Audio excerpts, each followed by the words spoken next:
श्री शिवाय नमस्तोभ्यम दोस्तों। आज है रविवार का दिन। बहुत ही प्यारा सा रविवार का दिन है। इसको बड़ा रविवार के नाम से जानते हैं क्योंकि ये बैसाख मास का रविवार है।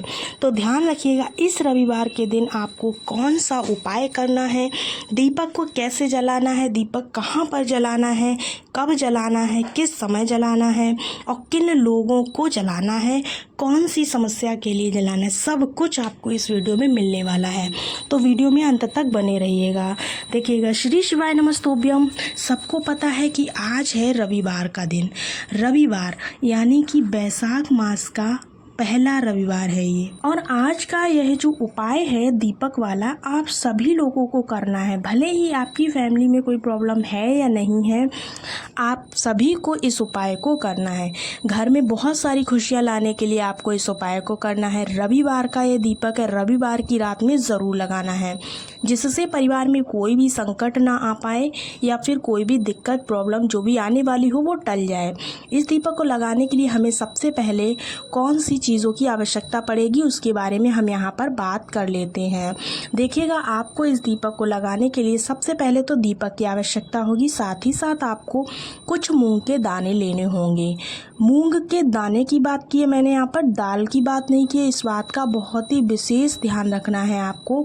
दाल यहाँ पर नहीं लेनी है, बल्कि क्या लेना है, मूंग के खड़े वाले दाने लेने हैं। अब आपको एक दीपक लेना है। दीपक लेने के बाद आपको क्या करना है, वो दीपक आप नया भी ले सकते हो, पुराना भी ले सकते हो, कोई दिक्कत की बात नहीं है। हमने आपको हमेशा ही बताया है कि रविवार का जब भी हम कोई दिया लगाते हैं तो दीपक घी का नहीं लगाते, किस चीज़ का लगाते हैं बताइएगा। सभी को मालूम होना चाहिए, तिल के तेल का दीपक लगाते हैं। अब रविवार के दिन कोई विशेष तिथि पड़ जाए, विशेष दिन पड़ जाए तो उसकी बात अलग है, लेकिन अगर नॉर्मल डेज में हम रविवार का दीपक लगाते हैं तो तिल के तेल का ही लगाना चाहिए, ठीक है ना। तिल के तेल का दिया आपको लगाना है। सारी चीज़ें आपको समझ में आ रही हैं। इसके साथ ही साथ आपको क्या करना है, अब हमें इस दीपक में बत्ती लगानी होती, तो यहाँ पर कौन सी बत्ती का प्रयोग हम सभी लोग करने वाले हैं।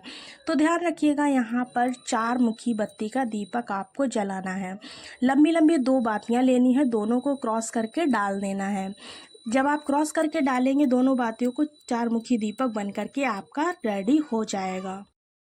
अब आपको दीपक उठाना है और मूंग के दाने उठाने हैं। उठाने के बाद आपको कहाँ जाना है, देखिएगा।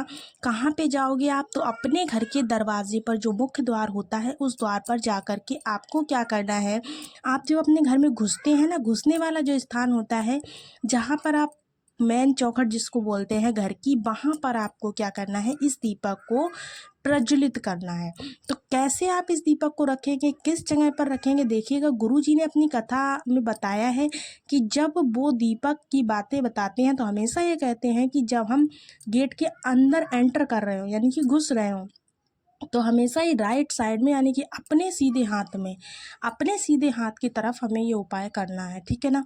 तो करना क्या है, दीपक को आपको रखना है। दीपक रखने से पहले आपको क्या करना है, दीपक रखने से पहले आपको दीपक के नीचे कौन सी चीज़ रखनी है इस बात का विशेष ध्यान रखिएगा। आपने जो मूंग के दाने लिए हैं वो मूंग के दाने आपको इस दीपक के नीचे रखने हैं। रखने के बाद में आपको इसके ऊपर दीपक को रख देना है। कौन सी बातें हमने इस दीपक में लगाई है, 4 मुखी बातें।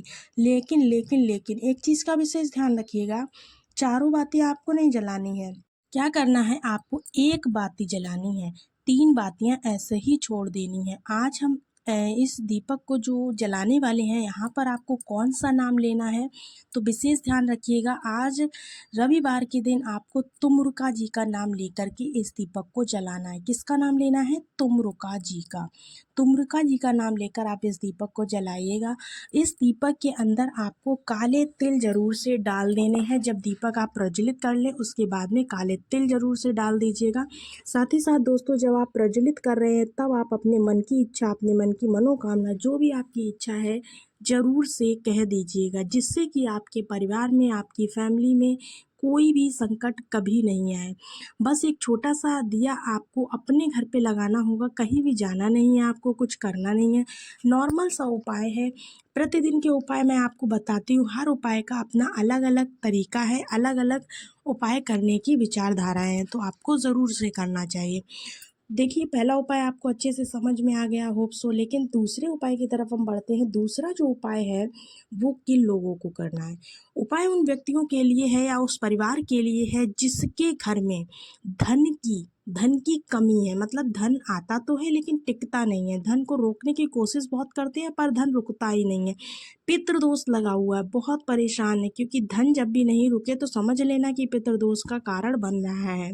तो ऐसे में आपको कौन सा उपाय करना है जिससे कि धन संपदा की कमी जो है वो पूरी हो जाए, साथ ही साथ आपके पितृ भी आपसे प्रसन्न हो जाए। वैसे तो पितृदोष के लिए पितृ पक्ष जो आते हैं उसमें बहुत सारे उपाय हैं, लेकिन आप इन दिनों में भी उपाय कर सकते हैं। जैसे कि रविवार का दिन है तो आपको पितृदोष से छुटकारा पाने के लिए इस उपाय को करना है। देखिएगा, उपाय आपको कब करना है, सुबह करने का है या फिर शाम को, तो ऐसा कुछ नहीं है, आप किसी भी समय आप उपाय को कर सकते हैं, ठीक है ना। अगर आप वीडियो को बहुत देर में देख रहे हैं तो आप शाम को कर सकते हैं, अगर सुबह देख लेते हैं तो सुबह भी कर सकते हैं, कोई दिक्कत की बात नहीं है। अब आपको करना क्या है इस उपाय के लिए, मैं आपको सबसे पहले बता दूं कि इस उपाय को करने के लिए हमें किस चीज़ की ज़रूरत पड़ने वाली है। नमक। नमक जो पिसा हुआ होता वो नहीं, खड़ा वाला जो नमक होता वो आपको लेना है। अगर खड़ा नहीं मिल पा रहा है तो आप पिसा ले सकते हो, लेकिन अगर खड़ा मिल रहा है तो आप खड़ा ही लीजिएगा। खड़ा नमक ले रहे हो तो 7 टुकड़े लेना है, अगर पिसा ले रहे हो तो 1 चम्मच लेना है, ठीक है ना। इतना आपको करना है। इसके बाद में आपको क्या करना है, उपाय में आगे देखिएगा।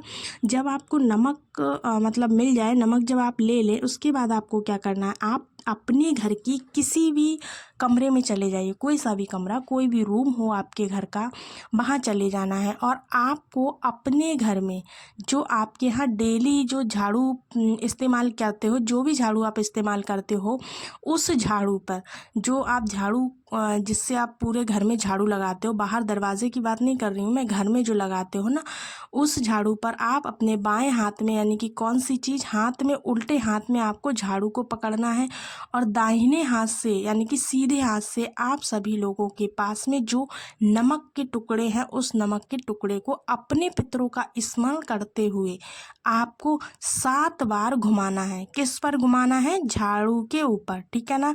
इस चीज़ का ध्यान रखिएगा, झाड़ू के ऊपर आपको 7 बार घुमाना है, ठीक है ना। उसके बाद में क्या करना है, घुमाने के बाद में इसको घुमाना कैसे है, क्लॉकवाइज घुमाना है, ठीक।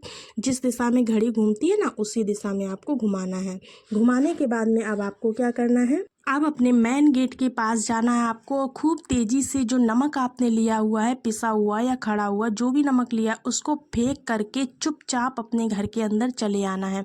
इससे क्या होता है, जो पितृदोष लगता है वो धीरे धीरे धीरे धीरे खत्म हो जाता है। एक चीज़ का और ध्यान रखिएगा, जब आप उस नमक के टुकड़ों को या नमक को जब फेंकोगे तो आपको क्या करना है, गेट के बाहर ही फेंकना है और पीछे पलटकर नहीं देखना है। ये बहुत ही अचूक उपाय है, पितरों को प्रसन्न करने वाला, पितृ दोष से छुटकारा पाने वाला। तो आप इस उपाय को ज़रूर से करिएगा। उम्मीद है कि आज के दोनों उपाय आपको अच्छे से समझ में आए होंगे। अगर उपाय पसंद आए हो तो वीडियो को एक लाइक ज़रूर कीजिएगा। साथ ही साथ चैनल पर नए हैं तो चैनल को सब्सक्राइब कर लीजिएगा, क्योंकि यहाँ पर आपको पूज्य गुरुदेव के द्वारा बताए गए सभी उपाय मिलते रहते हैं। तो सभी को श्री शिवाय नमस्तोभ्याम, हर हर महादेव। मिलते हैं अगले वीडियो में, तब तक के लिए राधे राधे।